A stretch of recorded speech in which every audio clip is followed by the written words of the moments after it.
Most már az övé. Gadácsi pedig folyton együtt, az igen. Nem merte bevállalni ezt az ütközést. Kis Viktor ott eldobja magát, és simán lehetett volna támadó. Gadácsi. Hát igen, a Jereván lakótelepen ott nem lehet, Ennyi. nem lehet lébecolni, ott menni kell kis bicskával, szurkával. Gadácsi. Egy tripla. Az igen. Na!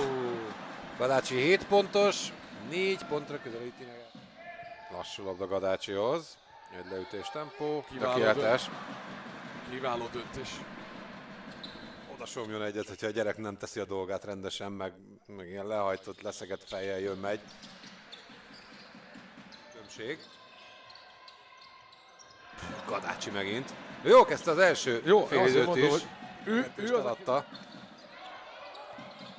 Gadácsi. De fontos ármas! 56-55. ha továbbít a Sopron, akkor Gadácsinak dupla somlói galuska. Ölbei. Nagyszerű kiosztás. Gadácsi. Gadácsi bedobja! Fú!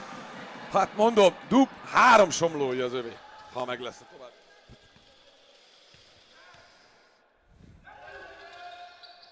Második az jó, ez fontos, büntető.